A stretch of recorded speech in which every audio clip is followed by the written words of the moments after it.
Bar graph को कैसे construct करना है वो तो देख लिया।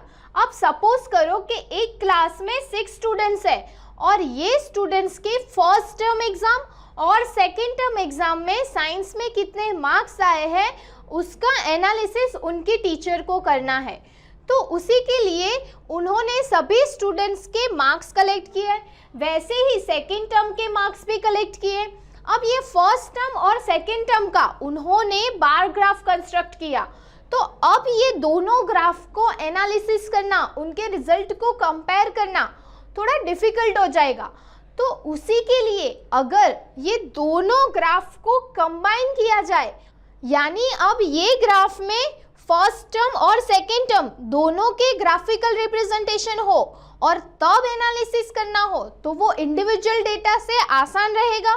तो तभी यूज होता है डबल बार ग्राफ, ठीक है, जिसमें एक साथ दो इंफॉर्मेशन रिप्रेजेंट की जाती है। तो अब टीचर आसानी से एनालिसिस कर पाएंगे कि फर्स्ट टर्म की कंपैरिजन में कौन से स्टूडेंट्स का सेकेंड टर्म में रिजल्ट इंप्रूव हुआ है, वैसे ही फर्स्ट टर्म की कंपैरिजन में कौन से स्टूडेंट्स का सेकेंड टर्म में रिजल्ट डिग्रेड हुआ है। ये सारा एनालिसिस डबल बार ग्राफ का यूज करके इजीली कर सकते हैं।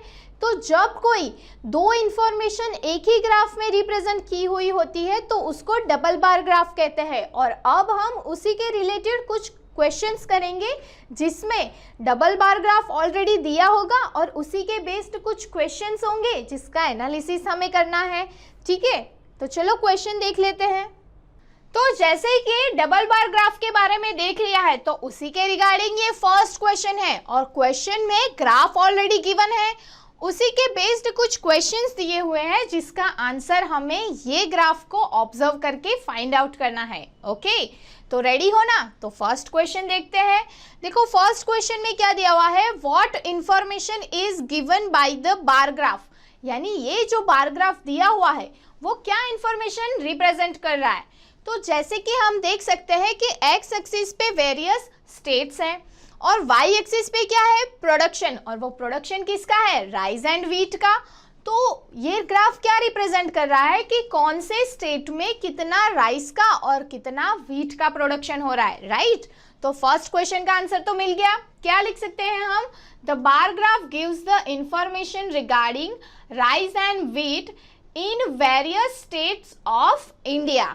ओके, फिर देखो सेकेंड क्वेश्चन क्या है, which state is the largest producer of rice, यानी राइस का प्रोडक्शन कौन से स्टेट में सबसे ज्यादा हो रहा है। तो देखो ग्राफ को देखो, अब ग्राफ में आपको क्या दिख रहा है, राइस का प्रोडक्शन कौन से स्टेट में सबसे ज्यादा है।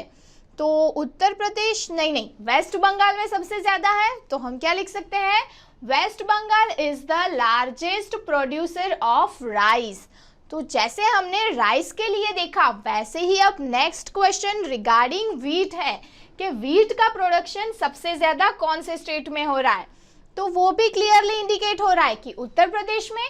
तो थर्ड क्वेश्चन का आंसर क्या होगा, Uttar Pradesh is the largest producer of wheat. Okay, अब देखो नेक्स्ट टू क्वेश्चन मुझे बताने की जरूरत नहीं होनी चाहिए, आपको पता चल जाना चाहिए। देखो फोर्थ क्वेश्चन क्या है, which state has the total production of rice and wheat as its maximum.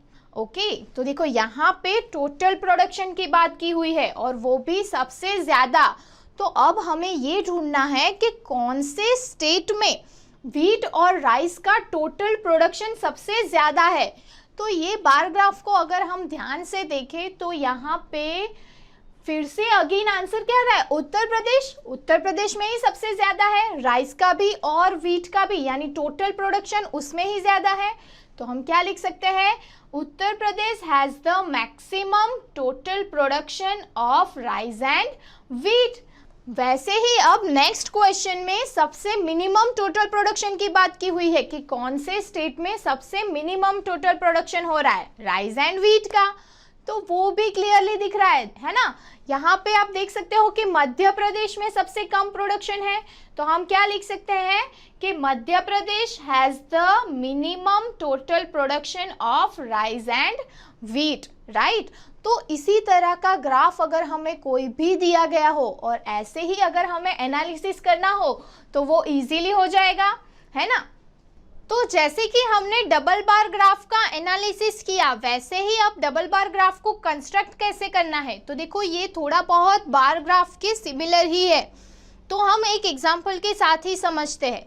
जैसे कि यहाँ पे एग्जाम्पल में दिया हुआ है कि एक फैमिली के 5 इयर्स की इनकम और एक्सपेंडिचर, दो इंफॉर्मेशन दी हुई है, यानी यहाँ पे डिफरेंट इयर्स में वो फैमिली की इनकम कितनी है और उनके एक्सपेंडिचर कितना है, वो दोनों हमें 1000 में दिए हुए हैं। ठीक है, अब ये इंफॉर्मेशन को हमें ग्राफिकली रिप्रेजेंट करना है, यानी हमें दो इंफॉर्मेशन है, इसीलिए डबल बार ग्राफ का यूज करना होगा, राइट। तो पहले तो हम एक्स एक्सिस और वाई एक्सिस ले लेते हैं, जैसे हम हर एक ग्राफ के लिए लेते हैं। ठीक है, अब एक्स एक्सिस पे क्या इंडिकेट करेंगे, ईयर्स को, और ईयर हम इक्वी डिस्टेंस पे इंडिकेट करेंगे। तो फर्स्ट हमें ईयर क्या दिए हुए हैं, 1995 से 96, उसके बाद 96 से 97 अप टू 1999 से 2000 तक, इसी तरह डिस्ट्रीब्यूट करना है। ठीक है, और उसकी फ्रीक्वेंसी, यानी यहाँ पे इनकम और एक्सपेंडिचर दो इंफॉर्मेशन गिवन है, राइट। तो वाई एक्सिस पे हम स्केल क्या ले लेते हैं, 1 सेंटीमीटर इक्वल्स टू 50,000।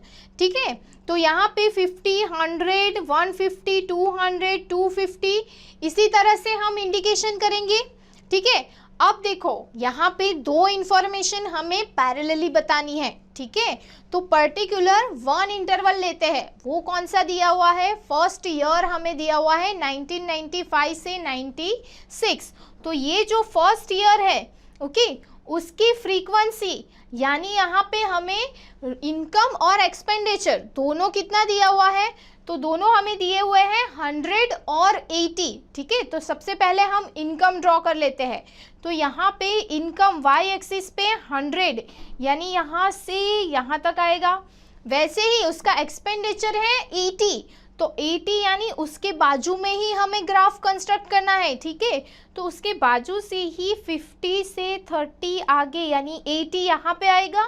तो ये क्या प्लॉट किया हमने, डबल बार ग्राफ, समझ गए, और दोनों की विड्थ इक्वल ही रखनी है। ठीक है, फिर नेक्स्ट ईयर जो दिया हुआ है उसकी फ्रीक्वेंसी दी हुई है 140 एंड 130, राइट। इनकम है 140 और एक्सपेंडिचर है 130। तो देखो 140 और 130, यानी यहाँ से 140 वो तो इजीली मिल जाएगा, राइट, 100 और 150 के बीच में। वैसे ही 130 यानी एक्सपेंडिचर भी वहीं पे कहीं पे होगा, 140 से 10 लेस। ठीक है, यानी ये हमें मिल गया एक्सपेंडिचर और income for second double bar graph. ठीक है, अब थर्ड ईयर के लिए भी वैसे ही प्लॉट करना है, 150 और 145, नेक्स्ट ईयर के लिए 170 और 160।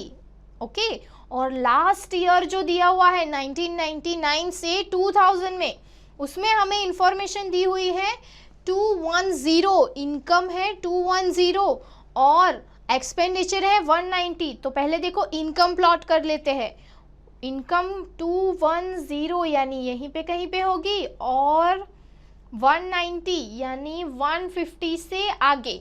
ठीक है, तो ये हमने डबल बार ग्राफ प्लॉट कर दिया। आप देख रहे हो दोनों के कलर भी अलग अलग रखे हैं, ताकि आप आइडेंटिफाई कर पाओ कि फर्स्ट बार जो है वो सभी ईयर्स की इनकम इंडिकेट कर रहा है, और सेकेंड बार जो है वो एक्सपेंडिचर इंडिकेट कर रहा है। समझ गए। तो इसी तरह से अगर कोई भी ग्राफिकल रिप्रेजेंटेशन में हमें दो इंफॉर्मेशन को एक साथ रिप्रेजेंट करना हो तो तब हम क्या यूज करेंगे, डबल बार ग्राफ। समझ गए।